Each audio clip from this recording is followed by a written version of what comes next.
Good morning, students. Now we discuss in macroeconomics, unit second, and this is the second chapter of macroeconomics, money and banking. प्यारे बच्चों, इस chapter से, इस unit से 6 marks के question आपके board के एग्जाम में आएंगे.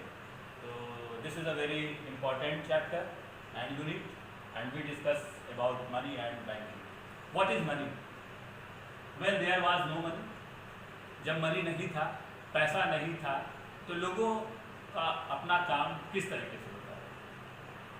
आज जैसा आप जानते हैं कि पैसा किसी के पास है, कोई भी सामान खरीदना है, पैसा देकर सामान ले सकते हैं, या एक्सेस सामान है, सामान बेच देंगे और उसके बदले पैसा मिल जाएगा.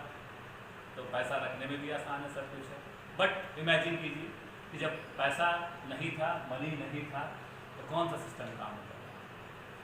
जब पैसा नहीं था तो बार्टर सिस्टम के थ्रू जो है काम होता था.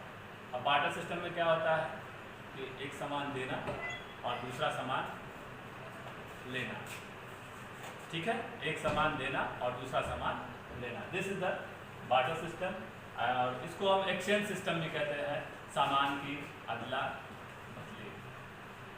अब इसमें क्या होता था कि किसी के पास चावल है और उसे दाल की ज़रूरत है और दाल वाले को चावल की ज़रूरत है. तो इसमें सबसे बड़ी समस्या क्या होती थी, डबल को इंसिडेंस ऑफ वांट्स. चावल वाला चावल देने के लिए तैयार हो और दाल लेने के लिए तैयार हो.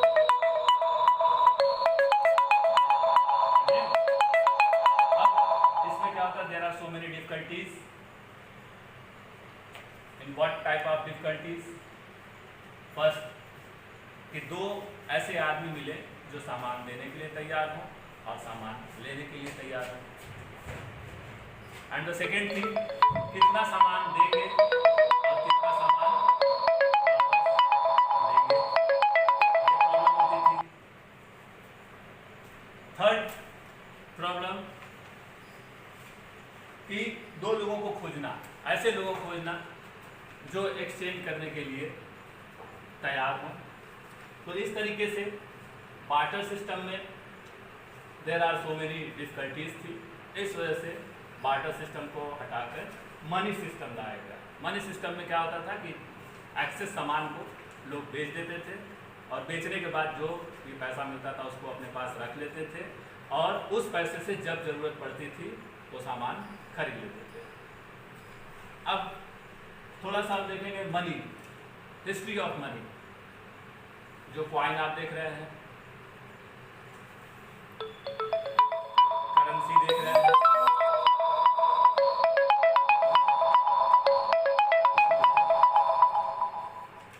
जैसे ये करेंसी आप देख रहे हैं 100 रुपए का.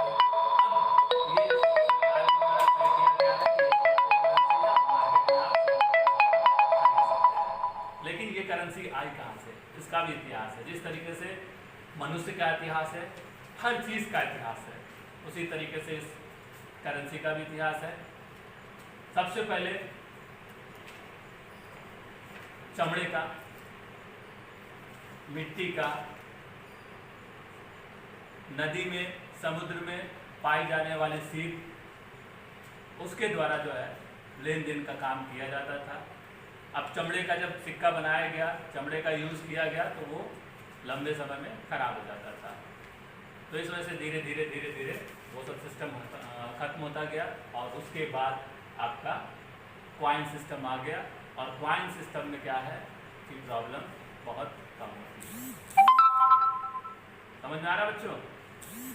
तो इस तरीके से बार्टर सिस्टम खत्म हो गया और मनी सिस्टम आ गया. अब मनी सिस्टम आ गया तो करेंसी है और दुनिया के बहुत सारे देशों में अपनी अपनी करेंसी चलती है. जैसे इंडिया में रुपया चलता है, यूएसए में डॉलर चलता है और बहुत सारे देशों में